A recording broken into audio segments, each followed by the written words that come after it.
পরিস্থিতি অজুহাত মাত্র। ইচ্ছা থাকলে স্রোতের বিপরীতেও সাঁতার কাটা যায়।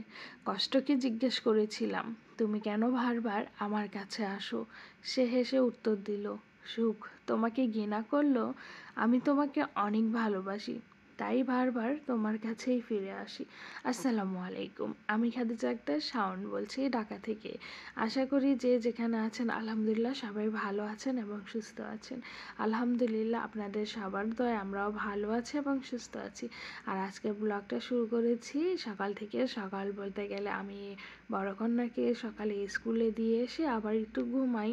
তো ঘুম থেকে উঠে বারান্দায় যেহেতু কাপড়গুলো ছিল, কাপড়গুলো উঠিয়ে নিলাম। আর জায়রাও ঘুম থেকে উঠে গিয়েছিল, তো ওকে মুখ ধুয়ে নাস্তা করিয়ে দিয়েছি।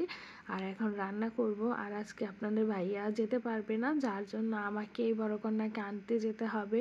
তো একদিকে রান্না বান্না আর একদিকে ঘরের কাজ সব কিছুই মিলিয়ে মিশিয়ে করতেছি। আর আপনাদের ভাইয়া যেতে পারবে না, কারণ হচ্ছে গিয়া আপনাদের ভাইয়ার শরীরটা অনেকটাই খারাপ। এর মধ্যেও যেহেতু কাজ করে দোকানে যেতে হয়, তো আপনাদের ভাইয়া কাজে গেছে। তো কিছুই করার নাই, কারণ হচ্ছে গিয়া এখন হয়েছে সামনে রমজান, সব মিলিয়ে মিশিয়ে একটু কাজে করতেই হবে। তো যদিও আমার দেবর দোকানে আছে, তারপরও নিজের তো যেতে হয়। তো সব মিলিয়ে জিলিয়ে একটু বিজি আছে, তো যার জন্য আমাকেই যেতে হবে। আর আমি ঘুম থেকেও উঠে গিয়েছিলাম, উঠে হালকা পাতলা একটু রান্না বান্না করে নিচ্ছি।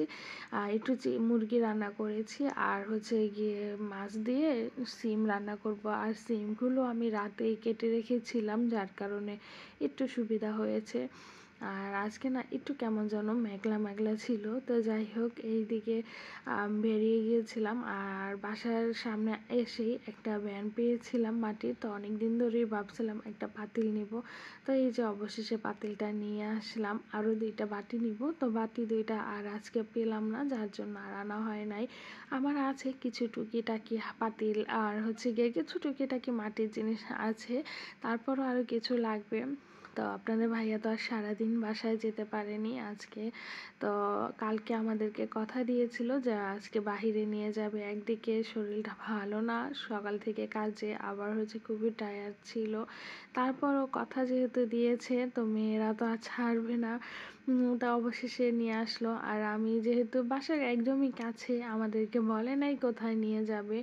তো এই যে এখন আসলাম, একদমই বাসার কাছে, বাসা থেকে প্রায় 5 মিনিটের রাস্তা। আর শুধুমাত্র 5 মিনিটও বললে ভুল হবে, 2 থেকে 3 মিনিটের রাস্তা। তো আসলাম, এসে টুকিটাকি খাচ্ছি। আর আচ্ছা, আমার ব্লগটি কেমন হয় আপনারা কিন্তু কমেন্ট করেন না। আমাকে একটু কমেন্ট করবেন, আমি কিন্তু প্রত্যেকজনের কমেন্টে রিপ্লাই দিই। আর আমার কাছে খুবই ভালো লাগে আপনাদের কমেন্টে রিপ্লাই দিতে। আর এই যে এখানে না চিলি যেই সসটা দেয়, এটা না চামচটা একদমই ছোট দিয়েছে দেওয়া।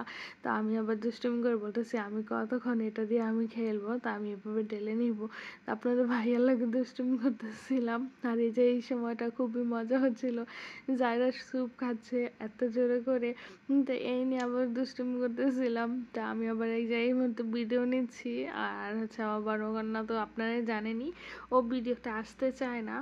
তো এই নিয়ে আবার কথা দুষ্টুমি মানে কথা বলতেছিলাম সবাই মিলে। যাই হোক, ভালো একটা সময় কাটিয়েছি, আল্লাহর কাছে শুকরিয়া, আলহামদুলিল্লাহ।